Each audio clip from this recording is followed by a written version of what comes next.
everybody, and welcome to another Top 5 board gaming video. Today I'm going to be talking about somewhat of an abstract concept about board gaming in general. I had a video a few weeks ago where I talked about small games, like games that are physically small, that you can fit easily into, even like your pocket or something like that for something like Love Letter. But today I'm going to go the opposite route. I'm going to be talking about the big games. That's right, we're going to talk about games that are super big. Sorry about that. But today we're going to be talking about games that are physically large. Now, this doesn't necessarily mean that the box or boxes in which they come are big, but once you really get it out, once you lay everything out on the table, then you're just kind of like, whoa. So there's a couple of very important things to look at with this. The first thing is I'm going to be talking about each of these games in a couple of different contexts. I'm going to be talking about the actual physical space it takes to store these games, which, as you guys know, I tend to have a few issues with. The physical space to store them, the physical space required to play them, which is arguably even more insane, the time it takes to just set up and break down the games, and then the time that it takes to actually play the games. So I'm going to be talking about each and every single one of those aspects for all of these different games, but with that, I hope that you enjoy this. As always, just keep in mind, like, what do you think about them? What specific games are you thinking about? Do you think it's cheating if I were to talk about something like a big box or an anniversary edition? Because then it's just like, well, it's just a whole bunch of expansions. But either way, that's for you to decide. And with that, we're going to go on right ahead and get to my number 5.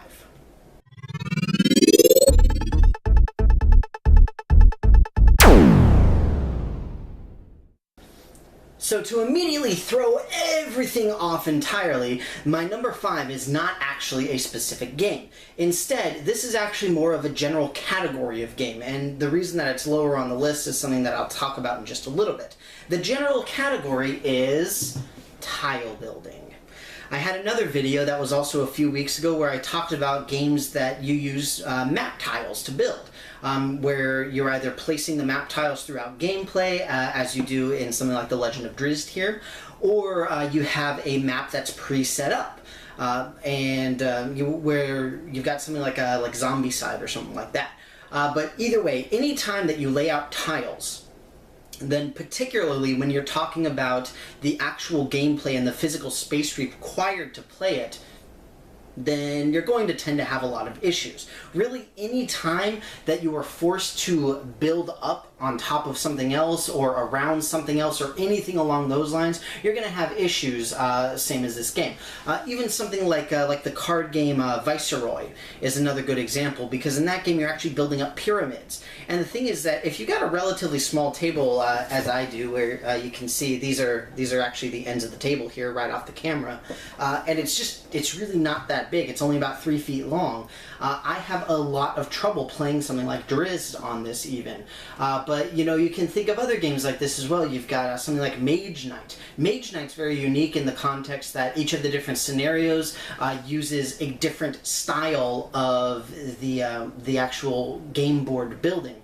You've got the one where it's the cone that just spreads out like that. You've got the one where it's the 3 rows. You've got all sorts of different configurations. Something like Drizzt being that it's just so basically arbitrary, because it really just depends on where you and the rest of the people want to go, then you can end up easily building towards the very edge of the table very, very quickly. Same thing even in something like Munchkin, Munchkin Quest, that is to say, not Munchkin the card game. But then you also have a game like Descent, which was my number 1 for the tile building games, the map building games. That game is it's huge. It's ridiculous. But the reason that this as a general category is my number 5 is for a couple of different reasons. First off is that this is a game that you can much more easily control in the context of where the game is going to go, and not only that, but how big it can get. You can say, like if you've got a really long table, then it's like, okay, we'll just go straight ahead because that's where we've got room. Things like that. You've also got a fairly large spread in terms of how big these types of games can actually get. For example, Descent, absolutely enormous. I mean, you could pretty easily fill like a 6 foot by 3 foot table fairly easily with something like Descent. But with something like Munchkin Quest, you need considerably less space. You still need a decent amount of space, but you need a lot less than for something like Descent or even Legend of Drizzt. And along those same lines, when you're talking about storage space, they also vary extremely widely in terms of how much space they need. So, for example, this is a standard Dungeons and Dragons not deck building, but map tile building game. You can see the box itself is actually fairly hefty. It's a pretty big box.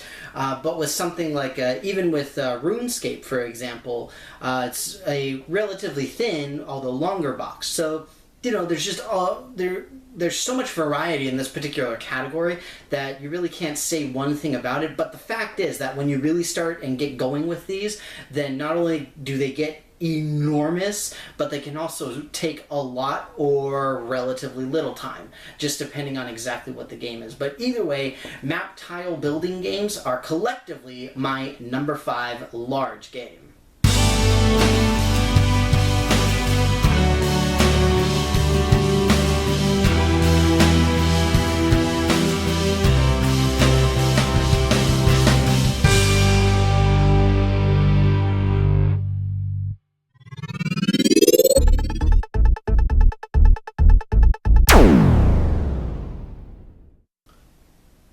At number 4, I have a game whose box really deceives you into thinking that this is actually a really, really small game. But it's not. It's really quite big, and it is Twilight Struggle / Labyrinth. They're from the same company, they use a lot of the same mechanics, and most importantly, they use a very similar board. Right? The board is really where it's at, but first off, before I really get started, the reason that this is number 4 is just look at the box. The box itself is actually fairly small. It's also not very heavy. The thing is that the map itself is really heavily folded inside of the box. So you end up with a map that looks like this, that has, what's that, about 8 layers of various sorts. So when you end up unfurling this monstrosity of a map, then it actually is... really, it's fairly impressive in the end. Let's see if we can get it out here. Yoink! There we go. Right? So here, I'll hold it up for you guys. I know it's upside down, but you'll have to deal with that. I don't know if you can see my eyes, but I can see through this little slit here. Alright? So this is the map. Okay? You can see it's really impressive. It's not the most enormous map at all, but the thing is, if I were to put it on my little table right here, then this would pretty much reach from the very top of the table all the way to the very bottom, and it does. And the thing is, beyond that, this game also has a ton of cards. Each player also has a great many little tiny pieces that they have to have, but I mean, really, this thing is pretty impressive. It's what, a good 3 feet by 2 feet, just about, right abouts. I mean, it's a fairly impressive map that comes in a relatively small box. But beyond that, again, you've got like all sorts of little pieces. You've got a ton of little cards. It's ridiculous. It's really, really big. That said, once you get everything really, at the very least, sort of, how do you say, I guess just put away well. Put everything in their own little boxes. Not boxes, but little bags. Like, you've got the little baggies for the individual little counters and things of that nature. Then it becomes a lot easier to put away. Excuse me. It becomes a lot easier to set up as well as put away. And in addition to that, it's just... The game length is really what this game is about. It takes right about 3.5 hours, just really depending on how well the people know how to play. So all things considered, considering how big it is, it's really not that long. And the thing is, the actual setup process, like I said, once you get everything organized and set up and ready to go so that basically out of the box you can do it, it's really not that bad. The instructions have a nice little sheet that says this is what everybody starts with, this is how the board starts off, all that kind of stuff. So it's not terrible in that context. And again, as far as storage spacing is concerned, really nothing to worry about too much. But the fact is that if you want to bust this out, then you need to make sure that you've got a lot of space. The other nice positive thing for this is that since it's only a 2-player, you don't have to worry nearly as much about having, you know, multiple like player stations, so that everybody has their own little spot with their own little stuff and all that kind of thing. But either way, Twilight Struggle / Labyrinth, collectively my number 4 large scale or big giant physical game.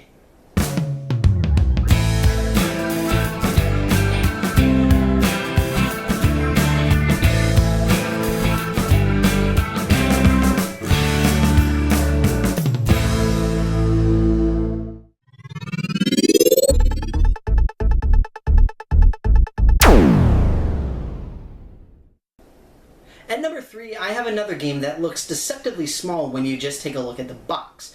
But there's 2 major things that really get my goat with this. It's a game that I absolutely love, but it's extremely difficult to set up. It takes forever to set up. And if you dare start adding expansions to it, it gets insanely huge, insanely quickly. It is Arkham Horror. Arkham Horror is an absolutely incredible cooperative game. I really, really love it. I absolutely adore playing this game, but the thing is, it is so big. Just the board itself, again, just is probably right about the size of Twilight Struggle. The box itself is actually a pretty standard size squared off box here, but you can see on the back it actually shows the setup for the game. You can see you've got the board there, but then you also have a ton of cards. The problem with all the cards is that you have multiple categories of cards.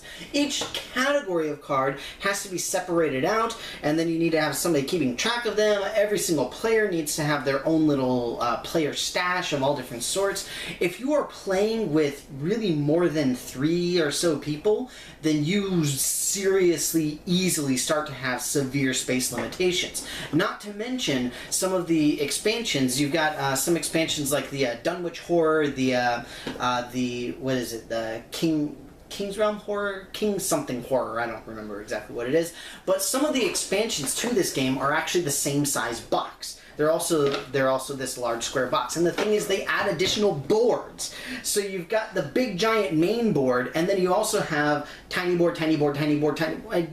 It's insane. It is absolutely ridiculous, and it can very easily, it would overwhelm my little table here. It's not possible with this little tiny table. The old table that I used to use at my old apartment was barely enough to hold this game.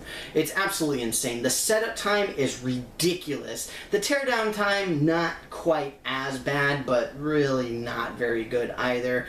But the setup time alone, I mean, just trying to figure out, are you going to play with expansions? If you're going to play with them, which ones are you going to play with?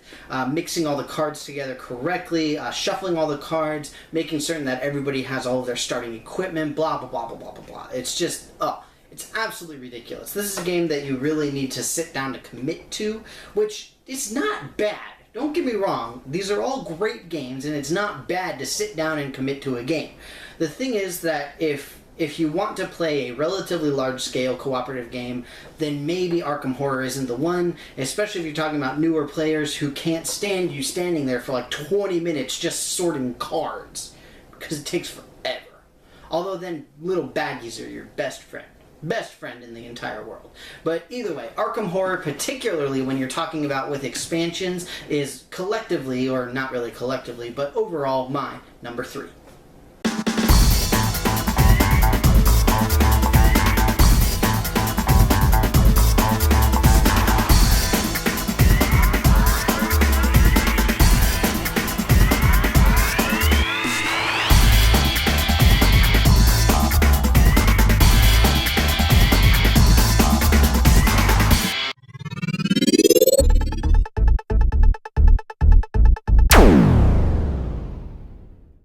You may have noticed a sort of theme or a trend throughout this little video where I'm talking about several games that really deal a lot with expansions, and expansions just make big even bigger. Now the thing is that this next game is really a case of that, but this is probably the worst case of an expansion making a game bigger that I have ever seen in any board gaming. The game itself is Axis and Allies. In this case, I have the Europe 1940 edition, which, again, these are all amazing games, and I love playing them. But if you have ever played Axis and Allies, you know how insanely enormous it already is, right? It's absolutely ridiculous. The one very, very nice thing that I absolutely love about this game, though, is the way that all of the pieces come to you. So, even by default, let me see here, let me bring that out. Alright, there we go. So you see, it comes with these individual little boxes where you can store all of your little ships. This particular one is the Soviet Union, and it's great. So you just have all your little ships and your infantry units and all that kind of stuff in a single place, in this one nice little box, and it's just great. It's incredibly helpful, and it's absolutely amazing. I love it. I love having it. Now, the really, really big issue, let me see what's the best way. Oh no, the lid! So the truly largest issue that comes with this game is when you actually expand it. So, excuse you, game. Jeez, rude. Alright, so the biggest thing, literally the biggest thing that happens with this game is when you expand it. For those of you who have never played or haven't heard about it, what you can do with the Europe game is that you can actually combine it with Pacific. So Pacific is this game again. Literally. It's the same size, it's another board that's identical, almost, in size, and the idea is that you just take the boards and you literally put them next to one another. And now you have big, giant, super worldwide World War II game. It's absolutely mind-boggling and completely ridiculous, but it is absolutely amazing. I personally have never done it. I've just watched videos about people doing like the giant combined one, and it really is incredible. The setup and breakdown times really are not that bad. Obviously for storage space, it's a good thin box. The thing is it's wide. So it's not great as far as storage or moving or anything like that. But just in the context of the physical size once it's set up, especially because with this one you're probably talking about, if you want a good game, you really need to have like 4 people. You really do, just to really get that good table dynamic going. So, really, pretty tough overall. It's a big game, and it's, when you add the expansion, which is the Pacific version of this, then everything breaks loose, and it's absolutely ridiculous. It's a lot of fun, though. It's a really great game, but I think it's pretty obvious to see why this is fairly easily my number 2 really physically large board game.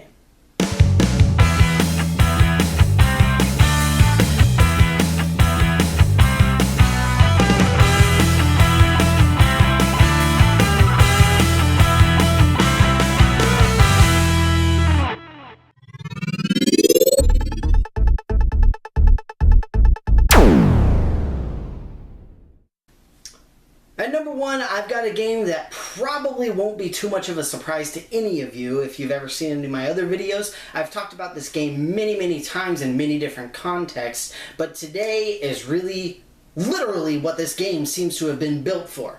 And it is the great and mighty Twilight Imperium. Oh, what can I say about this game that hasn't already been said like a billion times? This has a ridiculous number of little pieces. It actually has a nice little picture on the back there of all the pieces. This little picture right here. All the different pieces. This is actually a hex-based map game, essentially, where each hex represents like a planet. And you're going around, you're trying to take over the planets, you're fighting against your fellow aliens. Everybody has their own little alien card, you've got your own groups of ships, you've got your own this, that, and the other, and it's absolutely ridiculous. It's huge. So so huge. It's insane. This game also has a couple of expansions, neither of which I own.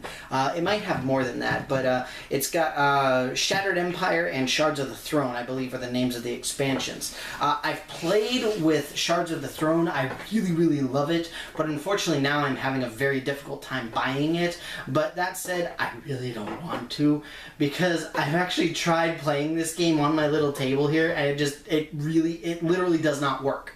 I cannot physically put this giant game on my little table here. So really that's why this is number one, because I literally am incapable of playing it without, you know, getting an additional table, because it's so big. Right?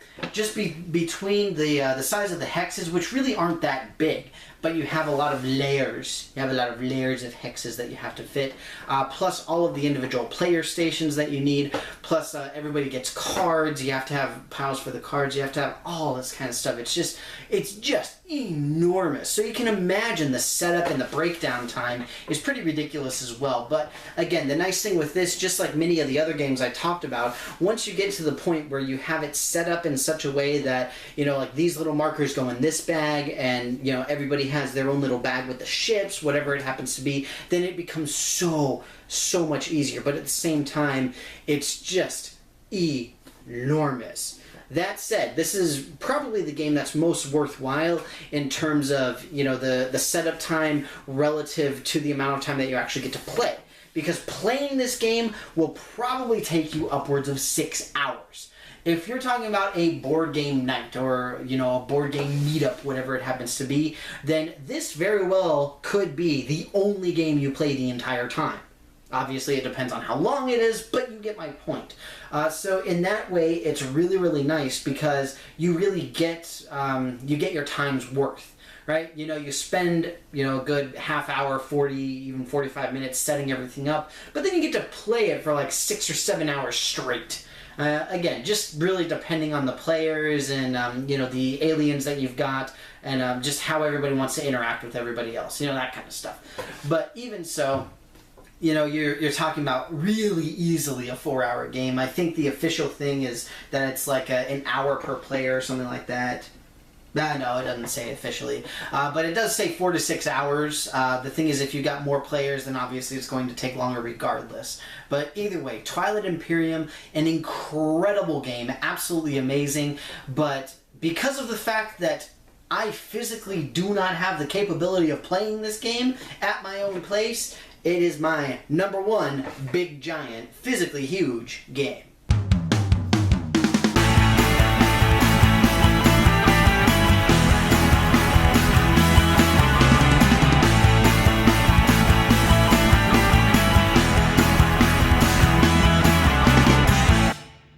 Alright everybody, well that's it for me, once again from this awesome top 5 board game video for really big games.